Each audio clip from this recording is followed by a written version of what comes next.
Hi. Sorry, I'm out of breath. Can you help me get into a place where I feel tuned in, turned on, tapped in? Well, we want to begin by saying you light it up pretty bright there. That's how we are finding you. If you have something that you're focused upon, so the energy is moving strong, and there's not resistance that is muting you, then you light up in a way that makes it easy for us to find you. And that just happened. So we would like to start by saying, if you weren't in the vicinity, we would not have found you in the way that we did. So how does that feel? Really good. And that is, in fact, the way that you increase that, is by watching for the evidence of the alignment. Because if you feel that you need to find something that you haven't found, now the emphasis is upon what you haven't found, and you can't get there from there. But if you are acknowledging the evidence that is evidence of what you are wanting, and you amplify that, that's the way you get there. That was easy, wasn't it? Kind of. Why not easy? Wasn't that logical on every level? If you hadn't been in the vicinity, we wouldn't have found you. So there you are. So now are you going to argue for your limitation by saying, but I'm not there very often? No, I think I was looking for an example of when I've been there, or how just I can now. get... Just now. Okay. Just now. Cool. Just now. That's the interesting thing, isn't it? How can you miss something that's happening now? Well, because I was remembering other things. And here's why what just happened. Your question is pulsing within you. Yeah. And the answer is pulsing within us. And the vibration of the question and the vibration of the answer are different frequencies. And so sometimes when you ask the question, even though we're giving you a brilliant answer, you can't hear it because you're still in the question mode. So we'd like to throw it back to you. Can you give us examples of when you are tuned in, tapped in, turned on? I think I feel it inside sometimes. Well, how would one know? What's the evidence of alignment? We're going to stay here for just a moment. What is evidence of alignment? I think for me specifically, there's been times where I kind of inside feel like, yeah, I'm on fire. It's all going great. And for me, it's energy. The evidence is emotion. Yeah. And of course, we would say alignment is happening anytime you're not feeling negative emotion. In other words, contentment is evidence of alignment. Passion is evidence of alignment. Enthusiasm, bouncing off the wall enthusiasm, yes. Eagerness is. That feeling of exuberance, it's that feeling of yes, it's that feeling of well-being. All of that, those are evidence of alignment. Do you ever feel any of those things? Yes. And so is your question, what is your question then? I've got it. If you feel that and you know it when you feel it. So was your question more, how can I always be there? Yes. You can't. You can't always be there. Is your question, should I always be there? No. If that were the case, you would have stayed here with us. You said, I'll go into contrast and I'll deal with it. I'll know what to do about it. I will manage it. I will benefit from it. I will benefit from knowing what I don't want as much as I benefit from knowing what I do want. Yeah. And I will no longer reside, as most humans do, predominantly in a step one mode. Yeah. I'll ask and then I'll expect it to be given, and I'll watch for the evidence of it. And when I see the evidence of it, I will acknowledge it. I will run it into the ground. I will tell my friends, I had the best time. I did this and I did this and I felt this way and I felt this way and I felt this way and it was wonderful and I felt this way and I felt with this way, until they say, shut up. That kind of happens. I feel so good. But you see, this alignment is not like a college degree where once you achieve it, it's yours forevermore. It either is or it isn't in the moment. And you can tell whether it is or whether it isn't. And now you know what to do if it isn't, don't you? Yes. And the more you do it, the easier it will become. And there will be those things that sort of feel like they are kind of sneaking up on you and catching you off guard every now and again. But all that means is you've got some residual beliefs that are not in harmony with what you truly know. So it just gives you an opportunity to sort of work the bugs out of it yet a little more, you see. It's so much fun This is the way you mold the clay. This is the creative clay. It's the thoughts and feelings that come in response to the thoughts. So you think a thought and you feel how it feels. So just play with it for a little while if you want to. Think about your mother and feel appreciation for her giving you an avenue into this time-space reality. Just try to feel a little bit of appreciation for that and feel how it feels. And then remember your teenage years. And how hard on you she was and how she didn't understand. And notice that you can look at the same person from perspectives of your choosing, and you can find reasons to align and reasons to not align. In other words, you can find things that the source within you agrees with and things that the source within you doesn't agree with.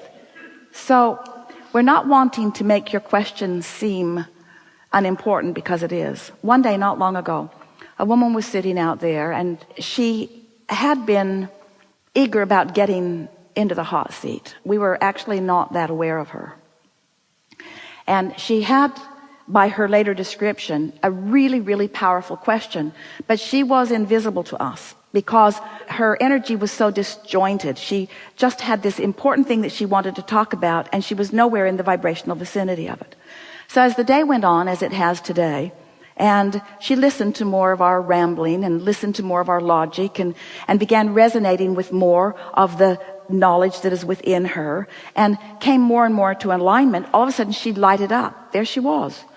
There she was. So easy to see. In fact, the only person in the room that we could see for just a moment. So I pointed in her direction, and up she came. And when she sat down, her opening words were, "I cannot remember what I wanted to talk with you about." And we said, "Do you know why?" She didn't know. We said, "Because the question that you had active in your vibration when you left home, the question that you had written down, the question that you wanted to ask from your place of not knowing the answer, was so strong within you that you have been flailing about, wanting to get into the chair. And it wasn't until you got into the vibrational vicinity of who you are that we even saw you. And in that vibration, you can't find that old question. It's no longer relevant, you see. It's not active within you. It doesn't matter." And so that's why the past, present, and future question was so meaningful, because it does not matter where you've been. It only matters how you feel right here and now. You have a relationship right now with everything that you have become. And we're not saying you have a relationship with yet unfulfilled desires. That's not what we said. You have a relationship with all that you have become. That means all of those relationships and all of those manifestations and all of those creations, all of that abundance, all of that wealth, all of that sense of well-being, all of that sense of recognition, all of those future projects, all of those relationships, all of those families that you feel are in your future, all of those things that you often feel are unfulfilled are not only not yet fulfilled, you have already become them vibrationally. So how do we say whether you're living the past or the present or the future? When you're in alignment with what's in your vortex, you're living what you could call future manifestations, but they don't feel like future manifestations because in your vibrational harmony with them, you feel as if you will feel once they have manifested. That's the thing that if we could zap you with an understanding as you walk out of this arena today, that's the thing that we would most like you to take with you. We would like you to take a sense of ownership of that which has already become, so that you could then enjoy the surprising and delightful ways that what has already become begins playing out in your experience. We would like you to feel your abundance so that you recognize it as it flows to you. We would like you to feel your intelligence so that you could recognize it as the clarity comes. We'd like you to know your perfection so that you're not shocked when good things happen to you.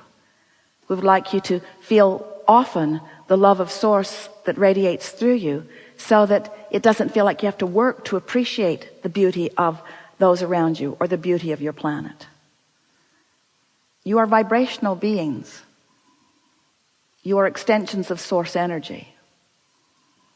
You have the ability to tune your frequency in ways that you have not commonly been practicing. But as you start practicing it, you're going to feel really good. So it feels to a lot of you like we're having this conversation, because your questions often are, I want to be over there. I'm over here, but I want to be over there. How can I get over there?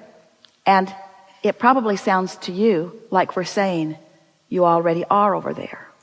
And that's so annoying to you, because you don't feel like you are already over there. So your questions are posed to us like, how can I get from over here to over there? And our answers just must sound crazy to you when we say, you already are over there, or the larger part of you is. So then you want to say, well, how do I get the rest of me over there? And we say, by caring about how you feel and nothing else. By caring so much about how you feel that you're willing to let go of thoughts that don't feel good.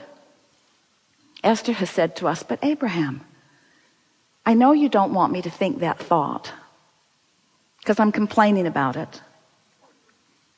And I know that you think that I shouldn't think that thought, but I just want to say just this one last thing, Abraham, that it's true. This thought that I'm thinking is true. That did happen and it shouldn't have. And we say, there are plenty of things that are true that you don't want to experience, and plenty of things that are true that you do want to experience. If we were standing in your physical shoes, we'd sort of sort them out and focus upon the things that are true that we do want to replicate in our own experience. But there's another really big piece of this that we are on the verge of explaining to you in a way that you just can't miss it. And that is, so much of what you say, a lot of what you're feeling that you haven't said, but so much of what you say is absolutely accurate. That shouldn't have happened, or that is a disgrace, or that was a scandalous thing, or that shouldn't have gone that way. In other words, you're right about it, but you're vibrationally off. And that's the sentence that we would like you to sort of play through your mind a little bit. I know I'm right. I know I'm justified in how I feel. I know I am, but I'm vibrationally off, because this negative emotion that I feel is my indicator that I am.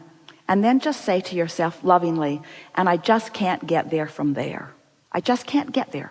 Feeling like I feel, I cannot get to where I want to be. There's just not enough action in the world. There are not enough considerate people in the world. There aren't enough people who will move things around for me to buck my current. Law of attraction is responding to my current over which I have complete control. And I haven't, frankly, we love you very much, we're speaking on your behalf, I've not been deliberately exercising my vibrational control that much. I've been mostly just looking at what is and offering a vibration about it, and then complaining about it, and then joining together with others to talk about it, and then wondering why I can't get over there to that better feeling place. And the only reason I can't get over there to that better feeling place is because I've got a vibration going on about the place that I'm standing, and so I'm not really stuck, because things are always in motion, things are always changing, but it's just changing to more of the same. Why won't it change to something different? And we say, you've got to change to something different vibrationally. You have to find a different vibration. And when you do, the evidence is going to be so joyful. You know how much fun it is to recognize that you've got some negative emotion and take ownership of it. I've got negative emotion. I do. I've got negative emotion. I've worked really hard to feel this bad. I've talked to a lot of people about it. I've focused upon this problem. This has been an issue for most of my life. I have earned this negative emotion. And in the process of earning this negative emotion, I've launched rockets of desire that have taken me vibrationally, the whole of me, so far beyond that all of this negative emotion that I'm feeling is nothing more than an indicator of how far the larger part of me has gone while the rest of me has lagged behind. Ooh. Don't you like knowing that? We like you knowing that. Thank Enough? you. That's perfect. Thank you.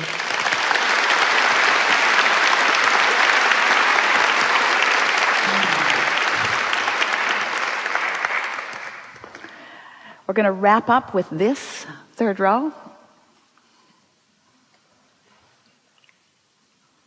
Do you know that you are the creator of your own reality? Do you believe that you can do something about the vibration that you are offering? Are you happy about the emotions that let you know what you are doing with the vibration of your being? Do you know that there are two ways to know what's manifestationally in your future? One is the way you feel. The next is what manifests in your future. In other words, those are the only two ways. You can tell as it happens and as it happens. And is it not always happening? Isn't your grid filling in with manifestations constantly? Isn't the absence of what you want a manifestation too? It's a manifestation of where you're living, isn't it? So aren't you always getting exactly what you're doing vibrationally? And don't you love that? And don't you love knowing that if you're getting something different than what you want, that you can do something about it? Do you feel sort of empowered to do something about it? We're glad that one guy came, yeah.